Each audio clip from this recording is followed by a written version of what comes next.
때까지 힘들게 살아오다가 이제서야 저도 제가 살아온 나날을 다시 돌아볼 기회가 생겨 마침 사연으로 보내봅니다. 저는 시골 해안마을에서 태어나 거기서 자랐습니다. 정말 촌구석이라고 해도 될 정도로 시골인 동네였어요. 그렇다 보니 대대로 그 지역을 다스리는 유진의 머네에서 아직까지 마을에서 입김이 센 집안이 있었습니다. 그 집안이 바로 그 사람의 집안이었어요. 마을 안에서 제일 크고 유서 깊은 한옥에서 살고 항구의 배 중 절반 이상이 그 집안 거였죠. 그에 반해 저희 집은 딱 먹고 살 정도로만 버는 수준이었어요. 말이 좋아 그랬지 사실 재산이라고는 식구 3명 살 정도로 좁은 집에 조금만 파도가 심해도 못 견디고 뒤집어질 통통배 하나가 다였죠. 마을이 워낙 작고 시골 구석에 있다 보니 젊은 사람도 많이 없었어요. 그러던 중 마을 잔치가 있던 날 저랑 그 남자가 눈에 맞아버렸습니다. 저는 그때까지만 해도 유지 집안에 몸이 약한 아들이 1명 있다고만 들었지 그 외의 정보는 아무것도 몰랐거든요. 당연히 마을에서 제일 큰 집안인 그 남자네 집에서 잔치를 주관했기에 그 남자네 집안의 넓은 마당을 돌아다니는데 피부도 희고 마른 것이 힘도 못쓰게 생긴 남자가 다가와서는 저보고 길을 잃은 거냐고 묻더라고요. 길을 잃은 게 아니라 집이 너무 커서 구경 중이었다고 말하니까 자기가 구경시켜주겠다고 하는 거예요. 처음에는 여기서 일하는 사람인가 싶었는데 얼마 안 가 그 남자가 이 집안의 아들이라는 걸 알게 되었습니다. 잔치 준비로 바쁜 어른들 눈을 피해 다니며 그 남자와 돌아다니는데 그 모습을 본 안주인이 와서는 그 남자더러 지금 뭐하고 있냐고 아무 사람이랑 함부로 어울리지 말고 빨리 옷 갈아입으라고 호통을 치더군요. 그 남자는 미안하다며 다음에 또 보자 하고 저 멀리로 달려갔습니다. 그게 첫 만남이었어요. 그 안주인이 그 남자의 어머니였다는 건 그 후에 알게 된 사실이었습니다. 그 이후로 몸도 안 좋다던 그 남자는 부모님 몰래 자주 집 밖을 나와서 저를 찾았어요. 제 또래 나이대인 친구가 없어 심심했던 저도 그 남자와 어울려 다녔죠. 주로 바닷가를 산책한다던가 저희 집에 와서 밥을 먹고 간다던가 했습니다. 그 남자네 집이랑 비교도 안 될 만큼 작고 초라해서 너희 집에서 먹으면 되지 왜 굳이 우리 집에서 먹냐고 물어봤어요. 그랬더니 자기는 우리 집이 더 편안하다 하더라고요. 그때 자기 부모님 보지 않았냐며 보다시피 자기를 너무 과잉보호해서 답답하고 숨막힌다고 불평하더군요.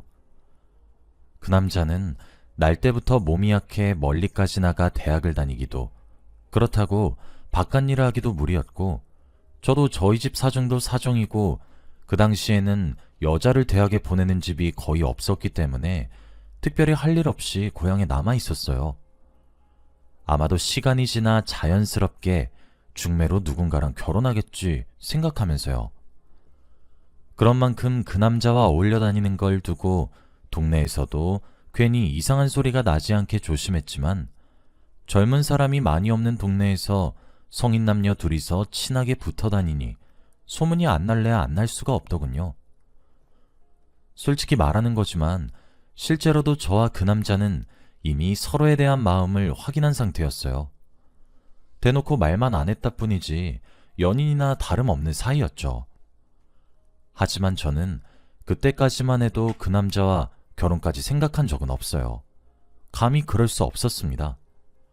하루는 저희 부모님이 아직 그 남자와 제 사이를 모르고 계실 때 옆마을에서 중매가 들어왔다고 제게 말씀했었습니다. 싫다고 해봤자 소용없단 걸 알았던 데다 혼기가 되기도 해서 저는 그 남자에게 가서 부모님이 옆마을 남자와 결혼하라고 하신다고 솔직히 털어놓았어요. 거의 이별통보나 다름없었죠. 그랬더니 뜻밖에도 그 남자가 그러지 말라면서 자기가 부모님을 설득할 테니 자기랑 결혼하자고 하더군요. 예상치 못한 청혼에 놀라기도 기쁘기도 했지만 걱정이 앞섰습니다. 저희 집이 그 남자의 집에 비해 워낙 부족하다 보니 그 남자네 부모님 반대가 심할 게 분명했어요. 저랑 붙어있는 걸 보는 것만으로도 싫어하셨거든요. 그 남자 부모님 눈에는 가진 것도 없는 여자애가 순진한 자기 아들을 홀려서 팔자 펴보려는 수작으로 보였나 봐요. 게다가 저희 부모님도 마냥 환영하지는 않았습니다.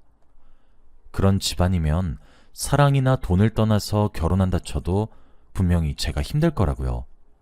사람은 수준에 맞게 비슷한 사람끼리 어울려야 한다고. 슬프지만 그 남자랑 저는 너무 달라서 운 좋게 결혼해봤자 저만 더 힘들 거래요. 부모님이 뭘 걱정하시는 건지는 저도 잘 알고 있었습니다. 하지만 그때는 서로에 대한 마음이 더 컸어요.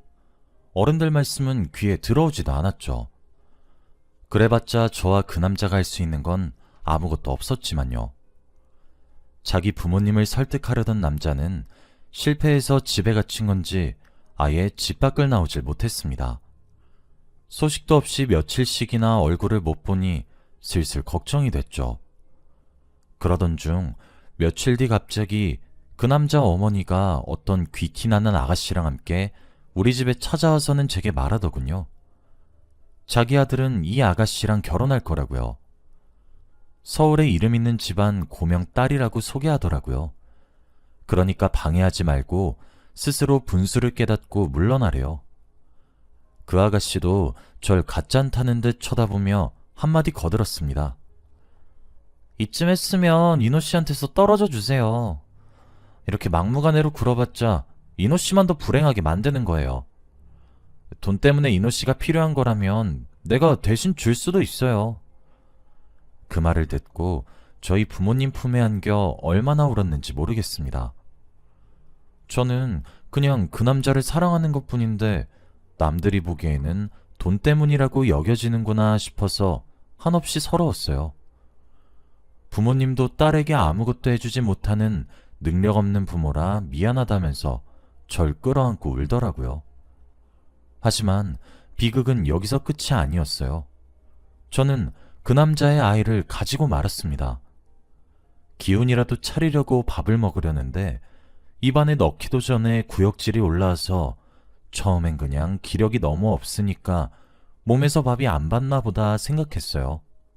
그런데 나아질 틈이 안 보이고 월경이 늦어지는 걸 보고 혹시나 했죠. 혹시나가 역시나였습니다. 임신이었어요. 이 소식을 알리려고 그 남자네 집으로 달려갔습니다. 그때는 이미 아이가 생겨버렸으니 어떻게든 되지 않을까, 어쩌면 결혼 허락도 받을 수 있지 않을까 안일하게 생각했던 것 같아요. 그런데 그렇게 호락호락하지 않았습니다. 그 남자네 부모님은 그걸 어떻게 믿을 수 있겠냐며 뒤에서 다른 놈 애를 가진 후에 감당이 안 되니까 자기 아들 씨라고 우기는 거 다 안다며 뭐 저렇게 함부로 노는 애가 다 있냐고 공개적으로 저를 모욕하셨어요. 본전도 못 찾고 돌아와야 했죠. 마을에는 처녀가 아비도 모르는 애를 가졌다며 제 소문이 쫙 퍼지고 부모님께 죄송해서 얼굴도 못 들고 다닐 지경이었어요. 그런데 그 소문이 남자와 결혼을 약속한 집안의 귀에도 들어간 건지 그 남자의 약혼이 취소됐다고 하더라고요. 다시 기회가 생겼다고 기뻐할 틈도 없이 눈에 도끼랑 분노가 가득해서는 그 남자 어머니가 사람을 끌고 저희 집에 들어와서는 집안 살림을 온통 때려 부수며 말했습니다. 이년이 사람 앞길 망치는데도 정도가 있지. 이딴 수작으로 감히 우리 아들 혼사길을 막아? 어디 100번이고 그래봐. 저기 거지년이랑 결혼은 시켜도 죽어도 니년이랑 결혼하게 냅두진 않을 테니까. 이리저리 부서지는 집안 살림과 그만둬달라고 싹싹 비는 부모님 모습을 보고 저는 꼼짝없이 울면서 잘못했다고, 하지만 다시 생각해달라고 정말 당신 아들 아이라고 애원했어요. 그 남자의 어머니는 자기 다리를 붙잡은 제 팔을 더럽다는 듯 쳐내고는 유유히 돌아가더군요. 최소한 그 남자에게만큼은 제 임신 사실을 알려야겠다 생각했지만 그것도 실패했습니다. 집안 종들한테서 이미 건너들어 알고 있을 수도 있지만 일단은 아이 아빠인 그 남자와 직접 얼굴을 보고 이야기를 나눠야겠다고 생각했어요. 하지만 불가능했죠. 그 당시 그 남자는 건강이 점점 안 좋아져서 아예 집 밖을 나오지도 못하는 그런 상태가 무려 3년 넘게 지속되어 왔어요. 그동안 저는 그 남자가 자기 아이의 존재를 아는지 모르는지 맘졸이며 지냈었습니다. 매일같이 그 집 대문간에 찾아가 무릎 꿇으며 제발 얼굴만이라도 보게 해달라고 빌었는데도 들은 척도 안 하더군요. 그동안 저는 부모님의 도움으로 혼자 그 남자의 아들을 낳아 겨우 길러내는 중이었어요. 제 아버지랑은 다르게 어디 아픈 곳 없이 건강하게 자라주어 다행이었죠. 그때는 저도 참 순진했던 게 어떻게든 그 남자가 병마를 이겨내고 나면 그 남자와 결혼해 어떻게든 아들과 함께 셋이서 행복하게 살 수 있을 거라고 생각했어요. 하지만 현실은 늘 상상을 뛰어넘더군요. 그 남자는 병을 이기지 못하고 결국 죽고 말았습니다. 끝까지 제가 자기 아들을 낳았다는 사실도 아들의 얼굴도 모른 채로 그렇게 떠나버렸죠. 그 남자가 죽고 그 남자 이름으로 되어 있던 재산들이 한순간에 자취를 감춰서 저희 마을에서 그걸 두고도 이런저런 소문이 돌았어요. 그걸 먼저 찾는 사람이 땡 잡는 거 아니냐면서요. 저는 사라진 유산은 안중에도 없었고 그저 사랑하는 사람을 그렇게 떠나보낼 수밖에 없어 하염없이 눈물이 흘렀습니다. 그런데 비극은 이게 끝이 아니었어요. 그 남자 말고는 대를 이을 사람이 없던 그 남자네 집안에서 이제 와서 제 아들을 뺏어가려고 아주 혈안이 되어 있었어요. 그 남자네 어머니가 또 사람을 끌고 저희 집에 들이닥쳤습니다. 애 어딨어? 우리 아들 핏줄 말이야.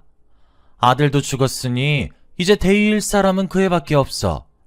이런 가난한 집보다는 우리 집안에서 키우게 하는 게 애한테도 좋지 않겠어? 게다가 자기 아들 죽기 전에 재산을 몰래 빼돌린 게 저 아니냐면서 배은망덕한 년이라며 당장 뱉어내라고 제 멱살을 잡고 마구잡이로 흔드시더라고요. 어떻게 이런 사람이 다 있을 수 있는지. 전에 제가 말했을 때는 다른 남자애라고 어딜 씨를 속이냐고 더럽다고 그렇게 욕하시던 분 아니었나요? 어떻게든 아이를 뺏기지 않으려고 품에 꼭 끌어안고 힘을 주었지만 소용없었습니다. 그렇게 힘없이 아이를 뺏기고 말았어요. 그 남자도 죽어버리고 아이도 빼앗기고 이제 제게 남은 건 아무것도 없었습니다. 아빠도 없는 불쌍한 아이한테서 제발 엄마도 빼앗지 말아달라고 아들만 계속 보고 살 수 있다면 뭐든 하겠다고 호소하니까 그 남자가 죽은 탓에 마음이 여려진 건지 그 남자의 어머니는 정말 뭐든지 할 각오가 있는 거면 저더러 자기 집에 들어와서 살라고 하더군요. 저는 아이만 계속 볼 수 있다면 어디서 사는 게 뭐가 대수겠냐고 그렇게 하겠다고 답했습니다. 그 남자의 어머니가 그렇게 말한 데는 다 이유가 있었습니다. 저는 그날부로 그 집안에서 거의 식모나 다름없는 삶을 살게 되었어요. 청소며 빨래며 식사 준비며 전부 저 혼자 도맡게 되었습니다. 그 집안에서는 딸 얼굴을 보겠다며 찾아온 저희 부모님도 돌려보내셨어요. 또 저는 제 아들도 마음껏 안을 수 없었습니다. 조금만 아들을 돌본다고 잠시 집안일을 멈추고 있으면 어떻게 알았는지 그 남자 어머니가 와서는 어디서 땡땡이를 부리냐고 아예 아들이랑 떨어져 살고 싶은 거냐고 협박했습니다. 평생 아들 얼굴 안 보고 살고 싶으면 그러라고요. 그러면 저는 또 무서워져서 죄송하다고 고개를 숙이고 잘못했다고 다신 그러지 않겠다고 싹싹 빌어야 했습니다. 모든 일이 끝나고 고된 몸을 뉘었을 때마다 절 두고 먼저 가버린 그 남자 생각이 나서 매일같이 베개를 적셨습니다. 그러고 난 후엔 아들을 생각해서라도 지지 않을 거라고 다 이겨낼 수 있다고 각오하며 잠들었죠. 제 인생은 그런 날들의 연속이었습니다. 다행히 아들은 커가면서 집안에서의 제 처지를 알고 제게 더욱 잘하려고 노력했어요. 집안 어르신들의 뜻을 거스를 순 없었지만 몰래 제게 와서 자기가 좋은 대학 가서 저 멀리 서울에서 취업하고 나면 꼭 엄마도 같이 모시고 가겠다고, 그러니까 조금만 더 버텨달라고 말해줬죠. 그런 아들이 대견스러웠어요. 갈수록 하늘에 있는 그 사람을 쏙 빼닮아서인지 아들을 보고 있으면 자연스럽게 그 사람 생각이 많이 났습니다. 죽은 지 시간이 많이 지났지만 얼굴이며 목소리며 아직 제 마음속에 선했어요. 집안에서는 아들과 제 사이가 돈독해지는 걸 대놓고 싫어했어요. 당연했습니다. 아들은 집안의 대를 이어야 할 귀한 중손이었지만 저는 자기 아들 앞길을 망친 망할 년이어야 하니까요. 그러던 중 그 남자 아버지가 사업도 실패하고 지병으로 돌아가시면서 가세가 기울고 그 남자 어머니까지 그 충격으로 건강이 악화되었습니다. 저는 아랑곳하지 않고 늘 하던 일에서 병수발이 추가됐다고 생각하고 그저 묵묵히 제 할 일을 다 했죠. 평생을 중년처럼 불어먹어져서 이제는 익숙했습니다. 그런데 그런 변함없는 제 태도가 어머님의 마음을 움직였나 봐요. 사람이 왜 죽을 병에 걸리면 안 하던 짓을 한다고 하는지 알 것도 같더라고요. 그 남자 어머니가 침상에 누운 채로 어느 날 제게 종이 뭉치들을 건네주시면서 말씀하시더라고요. 이노가 죽기 전에 너한테 남긴 편지들이다. 죽기 전에 네게 보내달라고 했는데 내가 안 보냈어. 꼴 보기도 싫어서 다 없애버리려고 했는데 그래도 아들 유품이라 생각하니까 그럴 수도 없었지. 나도 이제 살 날도 얼마 안 남은 것 같고 너무 늦기 전에 이제야 주인한테 돌려주는 거다. 그동안 미안했다. 어머님이 난생 처음으로 제게 사과를 하시는데 눈가에 눈물이 조금 고여 있더라고요. 진심인 것 같았어요. 저는 어머님 손을 꽉 잡아드리며 말했습니다. 약한 소리 마세요. 이겨내실 수 있을 거예요. 그리고는 제 방으로 돌아가서 제게 남겼다던 편지들을 읽어봤어요. 그 남자가 아팠을 때 집 밖에 나갈 수가 없어 제 얼굴을 못 보는 동안 제게 하고 싶었던 말을 전부 편지로 남겨놨더군요. 편지 내용 중 천만다행이었던 건 그 남자도 당시에 제 임신 사실을 전해들어 알고 있었다는 거였어요. 함께 있어주지 못해 미안하다고, 자기가 낳으면 다시 부모님을 설득해서 꼭 아이와 살자고 적어놓은 걸 보는데 이미 죽은 걸 알고 있으니 어찌나 눈물이 흐르던지요. 순서대로 편지를 찬찬히 읽다 보니 드디어 마지막 편지만이 남아있더군요. 마지막 편지는 유언장이었어요. 아무래도 자기는 틀린 것 같다고 자기 친구를 시켜서 자기 몫의 땅 문서며 금이며 전부 뒷산에 몰래 묻어놨으니 한번 파보라고 하더군요. 그 남자가 그렇게 가고 예전에 마을에 돌았던 소문이 마냥 헛소문은 아니었구나 깨달았습니다. 얼마 안 있어 그 남자 어머님이 돌아가시고 저는 편지 속 장소에 가보았습니다. 아니나 다를까 아들이 땅을 파다가 뭔가 삽에 걸리는 게 있다고 해서 계속 파보라고 하니까 금이며 땅 문서며 그 남자가 몰래 숨겨둔 유산이 나오더군요. 그 남자 부모님이 전부 돌아가시고 가세도 기울던 참이라 아들과 둘이서 어떻게 살아야 하나 걱정이 이만저만이 아니었는데 하늘이 무너져도 솟아날 길은 있다더니 이런 걸 말하는 건가 봐요. 전부 현금화해보니 그래도 20억 정도는 되더군요. 그 남자가 아버지로부터 집안 재산을 제대로 증여나 상속받기 전에 가지고 있던 거라 어마어마한 규모는 아니었지만 20억이면 저희 모자 별 걱정 없이 앞으로 미래를 꾸려나갈 수 있는 돈이잖아요. 따로 떨어져 산 지 10년이 넘어가는 저희 부모님도 전부 이 집으로 모셔서 같이 살게 되었어요. 다 늙어서 딸 얼굴도 제대로 못 보고 죽는가 싶었는데 정말로 잘 됐다면서 두 분 다 기뻐하셨죠.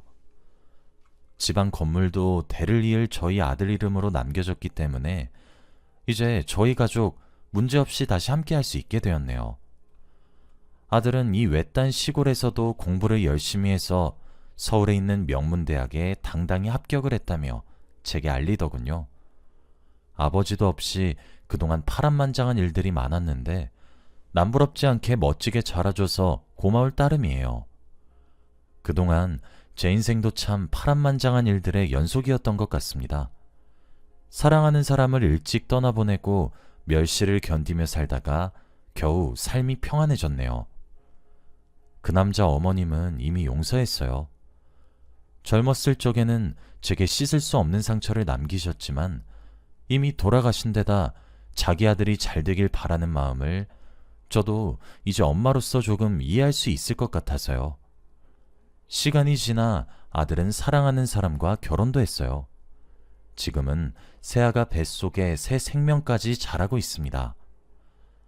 사랑하는 사람들과 함께 할 수 있다는 게 얼마나 행복한 일인지 모르겠어요. 아들은 계속 시골에 남아 계실 거냐고 병원도 최첨 다닌 서울로 같이 올라가자 말하는데 저는 죽을 때까지 제가 나고 자란 고향에 남아 있으렵니다. 나중에 죽어서 그 남자를 다시 만났을 때 이만하면 나 열심히 잘 살지 않았냐고, 아들도 멋지게 키워내지 않았냐고 말하고 싶어요. 사연 읽어주셔서 감사합니다. 여러분 모두들 행복하세요.